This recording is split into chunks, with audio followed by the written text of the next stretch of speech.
بسم اللہ الرحمن الرحیم۔ شروع اللہ کے نام سے جو بڑا مہربان نہایت رحم والا ہے۔ السلام علیکم ورحمۃ اللہ وبرکاتہ۔ اسلامک سینٹر چینل میں خوش آمدید ویورز۔ اس اسلامک سینٹر چینل پہ آپ کو اسلام کے بارے میں بہت ساری معلومات ملتی ہیں، تو اسلام کے بارے میں سارا کچھ جاننے کے لیے اس چینل کو جلدی سے سبسکرائب کریں اور بیل آئیکن کو بھی ساتھ پریس کریں تاکہ ہر ویڈیو آپ تک پہنچ سکے، اور چینل کو سبسکرائب کرنے سے آپ کو زیادہ سے زیادہ نالج ملے گا اور چینل کو سپورٹ ملے گی۔ ویورز، آج کی ویڈیو ہے کہ حضرت عزیر علیہ السلام 100 سال بعد جب دوبارہ زندہ ہوئے تو پھر کیا ہوا۔ تو ویورز آئیے چلتے ہیں ویڈیو کی طرف۔ حضرت عزیر علیہ السلام 100 سال بعد فوت ہو کر دوبارہ اٹھے تو انہوں نے دیکھا کہ ان کا گدھا مرا ہوا ہے اور اس کی ہڈیاں پڑی ہوئی ہیں۔ وہ 100 سال بعد جب اپنے گھر کی طرف گئے تو ان کے گھر کے باہر ایک بڑھیا بیٹھی تھی۔ ان سے پوچھا کہ یہ عزیر کا گھر ہے، تو کہنے لگی آپ کون؟ بسم اللہ الرحمن الرحیم۔ ویورز، یہ واقعہ حضرت عزیر علیہ السلام کا ہے جو بنی اسرائیل کے انبیاء میں سے تھے۔ واقعے کی تفصیل یہ ہے کہ جب بنی اسرائیل کی بدعمالیاں بہت زیادہ بڑھ گئیں تو ان پر اللہ رب العالمین کی طرف سے یہ عذاب آیا کہ بخت نصر ایک کافر بادشاہ نے بہت بڑی فوج کے ساتھ بیت المقدس پر حملہ کر دیا اور شہر کے 1,00,000 باشندوں کو قتل کر دیا اور 1,00,000 کو ملک شام میں ادھر ادھر بکھیر کر آباد کر دیا اور 1,00,000 کو گرفتار کر کے کنیز اور غلام بنا لیا۔ حضرت عزیر علیہ السلام بھی انہی قیدیوں میں سے تھے۔ اس کے بعد اس کافر بادشاہ نے پورے شہر بیت المقدس کو توڑ پھوڑ کر مسمار کر دیا اور بالکل ویران بنا ڈالا۔ بخت نصر قوم مالکہ کا ایک لڑکا تھا جو ان کے بخت نصر کے پاس پڑا ہوا ملا۔ چونکہ اس کے باپ کا نام کسی کو معلوم نہیں تھا، اس لیے لوگوں نے اس کا نام بخت نصر یعنی نصر کا بیٹا رکھ دیا۔ اللہ کی شان کہ یہ لڑکا بڑا ہو کر اس وقت کے بادشاہ کی طرف سے سلطنت بائبل پر گورنر مقرر ہو گیا۔ پھر جب خود دنیا کا بہت بڑا بادشاہ بن گیا، کچھ دنوں بعد حضرت عزیر علیہ السلام جب کسی طرح بخت نصر کی قید سے رہا ہوئے تو ایک گدھے پر سوار ہو کر اپنے شہر بیت المقدس میں داخل ہوئے۔ اپنے شہر کی ویرانی اور بربادی دیکھ کر ان کا دل بھر آیا اور وہ رو پڑے۔ چاروں طرف چکر لگایا مگر انہیں کسی انسان کی شکل نظر نہیں آئی۔ ہاں، یہ دیکھا کہ وہاں کے درختوں پر خوب زیادہ پھل آئے ہیں جو پک کر تیار ہو چکے ہیں، مگر کوئی ان پھلوں کو توڑنے والا نہیں ہے۔ یہ منظر دیکھ کر نہایت ہی حسرت و افسوس کے ساتھ بے اختیار آپ کی زبان مبارک سے یہ جملہ نکل پڑا کہ اس شہر کی ایسی بربادی اور ویرانی کے بعد بھلا کس طرح اللہ تعالیٰ پھر اس کو آباد کرے گا۔ پھر آپ نے کچھ پھلوں کو توڑ کر تناول فرمایا اور انگور کو نچوڑ کر اس کا شیرہ نوش فرمایا۔ پھر بچے ہوئے پھلوں کو اپنے جھولے میں ڈال لیا اور بچے ہوئے انگوروں کے شیرے کو اپنے مشک میں بھر لیا اور اپنے گدھے کو ایک مضبوط رسی سے باندھ لیا، اور پھر آپ ایک درخت کے نیچے لیٹ کر سو گئے اور اسی نیند کی حالت میں آپ کی وفات ہو گئی۔ اور اللہ رب العالمین نے درندوں، پرندوں، چرندوں اور جن و انس سب کی آنکھوں سے آپ کو اوجھل کر دیا کہ کوئی آپ کو نہ دیکھ سکا، یہاں تک کہ 70 برس کا زمانہ گزر گیا اور ملک کے فارس کے بادشاہ میں سے ایک بادشاہ اپنے لشکر کے ساتھ بیت المقدس کے اس ویرانے میں داخل ہوا اور بہت سے لوگوں کو یہاں لا کر بسایا اور شہر کو پھر دوبارہ آباد کر دیا، اور بچے کھچے بنی اسرائیل کو جو ادھر ادھر بکھرے ہوئے تھے سب کو بلا کر اس شہر میں آباد کر دیا، اور ان لوگوں نے نئی عمارتیں بنا کر اور قسم قسم کے باغات لگا کر اس شہر کو پہلے سے بھی زیادہ خوبصورت اور بارونق بنا دیا۔ جب حضرت عزیر علیہ السلام کو پورے 100 برس وفات کی حالت میں ہو گئے تو اللہ رب العالمین نے آپ کو زندہ فرمایا، تو آپ نے دیکھا کہ آپ کا گدھا مر چکا ہے اور اس کی ہڈیاں گل سڑ کر ادھر ادھر بکھری پڑی ہیں، مگر تھیلے میں رکھے ہوئے پھل اور مشک میں رکھا ہوا انگور کا شیرہ بالکل خراب نہیں ہوا۔ نہ پھلوں میں کوئی تغیر، نہ شیروں میں کوئی بو یا بدمزگی پیدا ہوئی ہے، اور آپ نے یہ بھی دیکھا کہ اب بھی آپ کے سر اور داڑھی کے بال کالے ہیں۔ آپ کی عمر وہی 40 برس ہے۔ آپ علیہ السلام حیران ہو کر سوچ و بچار میں پڑے ہوئے تھے کہ آپ پر وحی اتری اور اللہ رب العالمین نے پروردگار عالم نے آپ سے دریافت کیا کہ اے عزیر آپ کتنے دنوں تک یہاں رہے؟ تو آپ علیہ السلام نے خیال کر کے کہا کہ میں صبح کے وقت سویا تھا اور اب عصر کا وقت ہو گیا ہے۔ یہ جواب دیا کہ میں دن بھر سے کچھ کم سوتا رہا۔ تو اللہ رب العالمین نے فرمایا کہ نہیں اے عزیر، تم پورے 100 برس یہاں ٹھہرے رہے۔ اب تم ہماری قدرت کا نظارہ کرنے کے لیے ذرا اپنے گدھے کو دیکھو کہ اس کی ہڈیاں گل سڑ کر بکھر چکی ہیں، اور اپنے کھانے پینے کی چیزوں پر نظر ڈالو کہ ان میں کوئی خرابی یا بگاڑ پیدا نہیں ہوا۔ پھر ارشاد فرمایا کہ اے عزیر اب تم دیکھو کہ کس طرح ہم ان ہڈیوں کو اٹھا کر ان پر گوشت پوست چڑھا کر اس گدھے کو زندہ کرتے ہیں۔ چنانچہ حضرت عزیر علیہ السلام نے دیکھا کہ اچانک بکھری ہوئی ہڈیوں میں ایک دم سے حرکت پیدا ہوئی، اور ایک دم تمام ہڈیاں جمع ہو کر اپنے جوڑ سے مل کر گدھے کا ڈھانچہ بن گیا، اور لمحہ بھر میں اس ڈھانچے پر گوشت پوست بھی چڑھ گیا اور گدھا زندہ ہو کر اپنی بولی بولنے لگا۔ یہ دیکھ کر حضرت عزیر علیہ السلام نے بلند آواز سے کہا، ترجمہ: میں خوب جانتا ہوں کہ اللہ رب العالمین سب کچھ کر سکتا ہے۔ اس کے بعد حضرت عزیر علیہ السلام شہر کا دورہ فرماتے ہوئے اس جگہ پہنچ گئے جہاں 100 برس پہلے آپ کا مکان تھا۔ نہ کسی نے آپ کو پہچانا، نہ آپ نے کسی کو پہچانا۔ ہاں البتہ یہ دیکھا کہ ایک بہت ہی بوڑھی اور اپاہج عورت مکان کے پاس بیٹھی ہے جس نے اپنے بچپن میں حضرت عزیر علیہ السلام کو دیکھا تھا۔ آپ نے اس سے پوچھا کہ کیا یہی عزیر کا مکان ہے؟ تو اس نے جواب دیا کہ جی ہاں۔ پھر بڑھیا نے کہا کہ عزیر کا کیا ذکر ہے؟ ان کو تو 100 برس ہو گئے ہیں کہ وہ بالکل ہی لاپتہ ہو چکے ہیں۔ یہ کہہ کر بڑھیا رونے لگی تو آپ نے فرمایا کہ اے بڑھیا، میں ہی عزیر ہوں۔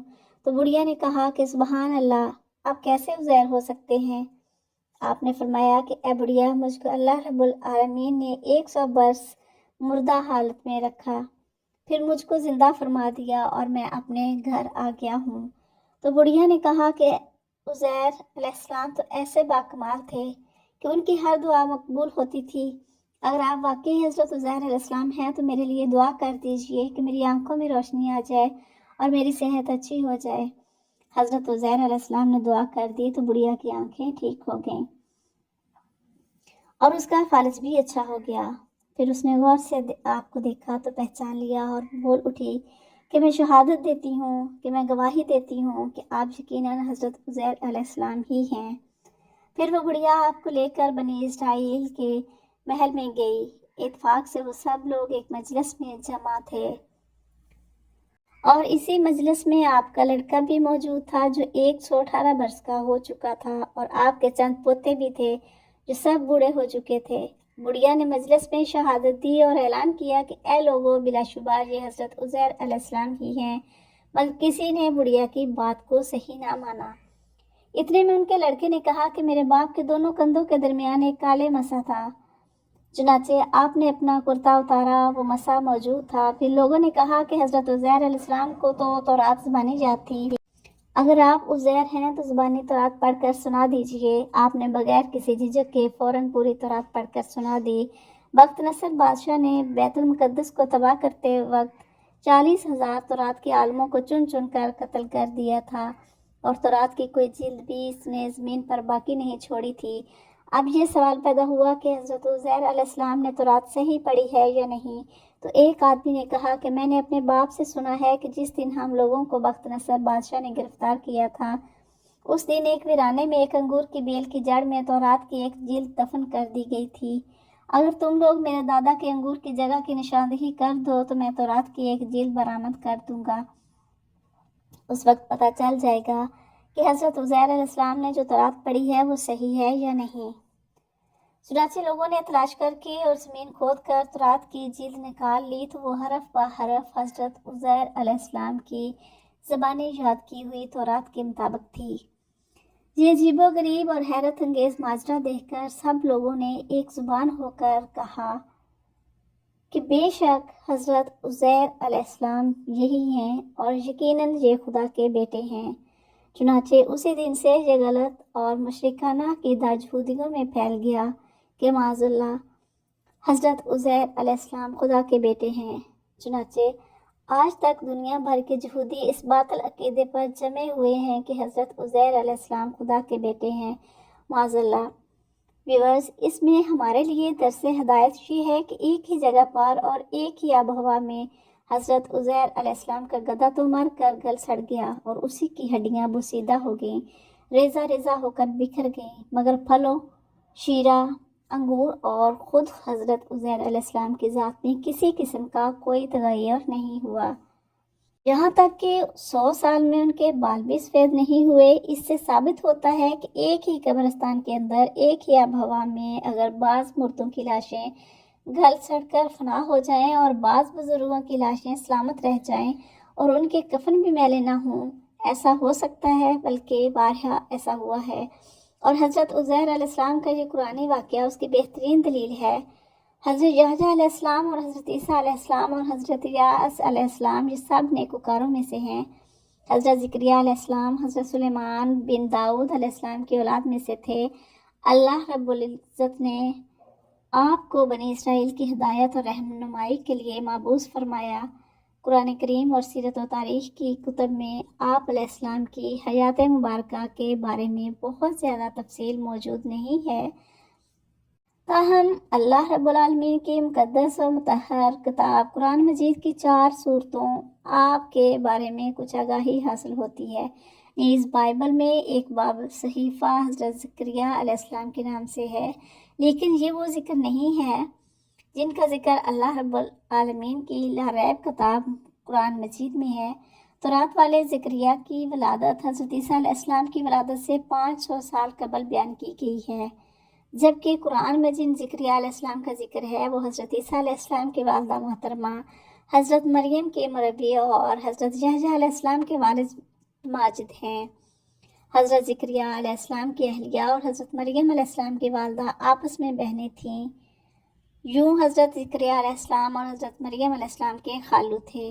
آپ علیہ السلام نبی ہونے کے علاوہ بیت المقدس کے امام خادم اور ایک روحانی شخصیت تھے۔ انجیل میں اس منصب کو کاہن کہا گیا ہے۔ دراصل بنی اسرائیل میں کاہن ایک مذہبی اور روحانی عہدہ تھا جس کے ذمے ہیکل سلیمانی اور بیت المقدس کی مذہبی رسومات کو انجام دینا تھا۔ آپ علیہ السلام کے والد کے نام کے بارے میں مفسرین نے مختلف اقوال تحریر کیے ہیں۔ حافظ ابو القاسم ابن عساکر اپنے مشہور کتاب حافل میں فرماتے ہیں کہ آپ علیہ السلام کے والد محترم کا اسم گرامی برخیہ تھا۔ حضرت زکریا علیہ السلام بھی دیگر انبیاء کرام کی طرح اپنے ہاتھ سے خود کام کرتے تھے، جس کی تصدیق اس حدیث مبارکہ سے ہوتی ہے کہ صحابی رسول حضرت ابو ہریرہ رضی اللہ تعالیٰ عنہ سے روایت ہے کہ حضور نبی کریم صلی اللہ علیہ وآلہ وسلم نے فرمایا، حضرت زکریا علیہ السلام بوڑھے ہی تھے، رب العالمین نے دنیا میں جتنے بھی انبیاء کرام مبعوث فرمائے انہوں نے معاش کے لیے کسی نہ کسی پیشے کو ضرور اپنایا۔ وہ اپنی روزی اپنے ہاتھ کی محنت سے کرتے اور اپنے معاش کا بوجھ کسی دوسرے پر ہرگز نہ ڈالتے، کسی سے دین حق کی کام کی اجرت ہرگز طلب نہیں کرتے تھے، بلکہ یہ اعلان فرماتے کہ میں تم سے اس تبلیغ پر کوئی اجرت نہیں مانگتا، میری اجرت تو اللہ رب العالمین ہی پر ہے۔ مفسر تحریر فرماتے ہیں کہ حضرت آدم علیہ السلام جب دنیا میں بھیجے گئے تو ان کے پاس جنت کے پودوں کے بیج تھے، انہوں نے کاشتکاری کی اور سب سے پہلے آٹا پیس کر روٹی بنائی، نیز ستر پوشی کے لیے جانوروں کی کھالوں کا لباس تیار کیا۔ یہ سب کام حضرت جبرائیل امین علیہ السلام نے انہیں سکھائے۔ حضرت شیش علیہ السلام نے تعمیرات کا کام شروع کیا، تعمیرات کا کام شہروں اور قلعوں کی بنیاد رکھی۔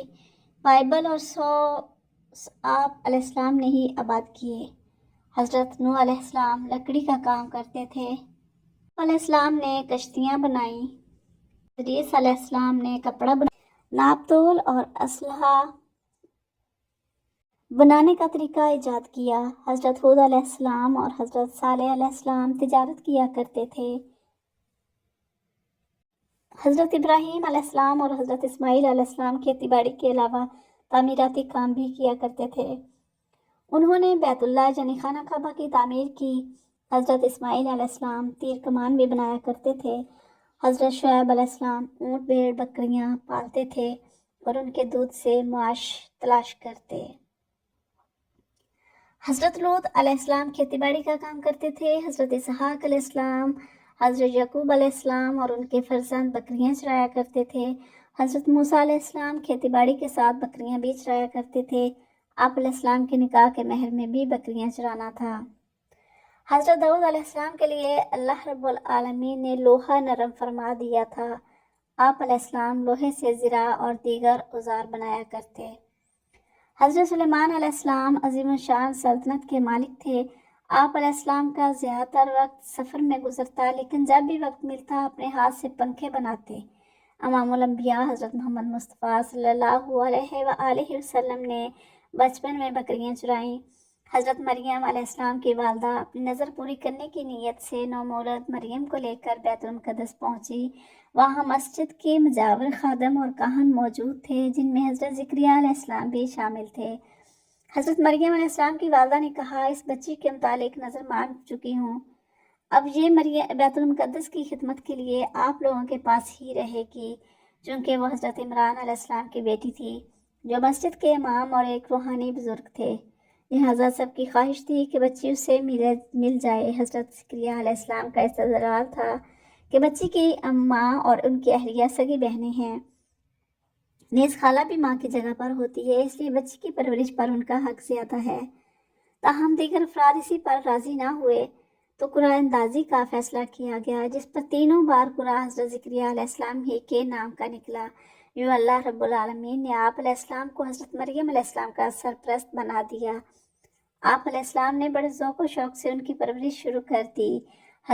قرآن کریم کی 16ویں پارے کی سورہ مریم میں پروردگار عالم نے اس واقعے کو یوں بیان فرمایا ہے، یہ ہے تیرے پروردگار کی اس مہربانی کا ذکر جو اس نے اپنے بندے حضرت زکریا علیہ السلام پر کی، جب انہوں نے اپنے پروردگار سے چپکے دعا کی تھی کہ اے میرے رب، میری ہڈیاں کمزور ہو گئی ہیں اور سر میں بڑا اپا چپکنے لگا ہے، لیکن میں کبھی بھی تجھ سے دعا کر کے محروم نہیں رہا۔ مجھے اپنے مرنے کے بعد اپنے قرابت داروں کا ڈر ہے، میری بیوی بھی بانجھ ہے، بس تو مجھے اپنے پاس سے وارث عطا فرما جو میرا بھی وارث ہو اور حضرت یعقوب علیہ السلام کے خاندان کا بھی جانشین ہو، اور میرے رب کو تو اسے قبول بندہ بنا لے۔ اللہ رب العالمین فرماتے ہیں، اے زکریا علیہ السلام، ہم تمہیں ایک بچے کی خوشخبری دیتے ہیں جس کا نام یحییٰ ہے۔ ہم نے اس سے پہلے اس کا نام بھی کسی کو نہیں دیا۔ حضرت زکریا علیہ السلام کہنے لگے، میرے رب، میرے ہاں لڑکا کیسے ہوگا جبکہ میری بیوی تو بانجھ ہے اور میں خود بڑھاپے کی انتہائی ضعف کو پہنچ چکا ہوں۔ ارشاد ہوا، تمہارے لیے علامت یہ ہے کہ باوجود بھلا چنگا ہونے کے تم 3 راتوں تک کسی شخص سے بول نہ سکو گے۔ اب حضرت زکریا علیہ السلام اپنے حجرے سے نکل کر اپنی قوم کے پاس آئے تو ان سے اشارے سے کہا کہ تم صبح شام اللہ رب العالمین کی تسبیح بیان کرتے رہو۔ حضرت زکریا علیہ السلام نے دعا سے پہلے اپنے ضعف و کمزوری کا ذکر کیا۔ امام قرطبی فرماتے ہیں کہ دعا مانگتے وقت اپنے ضعف، بدحالی اور حاجت مندی کا ذکر کرنا قبولیت دعا کے لیے اقرب تھا۔ علماء کرام نے فرمایا ہے کہ دعا میں پہلے اللہ رب العالمین کی نعمتوں اور اپنی حاجت مندی کا ذکر کرنا چاہیے۔ مفتی محمد شفیع فرماتے ہیں، دعا میں اپنی حاجت مندی کا اظہار کرنا مستحب ہے۔ بنی اسرائیل نے پہلے آپ کے صاحبزادے حضرت یحییٰ علیہ السلام کو شہید کیا۔ اس وقت آپ علیہ السلام دمشق میں تھے۔ حضرت یحییٰ علیہ السلام کی شہادت کے بعد بنی اسرائیل نے آپ کو قتل کرنے کا بھی پروگرام بنایا۔ اللہ رب العالمین ہمیں دین کی مکمل سمجھ نصیب فرمائے اور ہمارا خاتمہ ایمان پر فرمائے، آمین ثم آمین۔ ویورز، اگر ویڈیو پسند آئے تو لائک اور شیئر ضرور کریں۔ آپ کی شیئر کرنے سے بہت سارے لوگوں تک یہ نالج پہنچے گا، اور چینل کو سبسکرائب ضرور کریں، اس سے آپ کو بہت ساری معلومات ملتی ہیں اور چینل کو سپورٹ ملتی ہے، اور ساتھ ساتھ بیل آئیکن کو بھی ضرور پریس کریں تاکہ ہر ویڈیو آپ تک پہنچ سکے۔ تو ملتے ہیں نیکسٹ ویڈیو میں، تب تک کے لیے اپنا بہت سارا خیال رکھیے گا۔ اللہ حافظ۔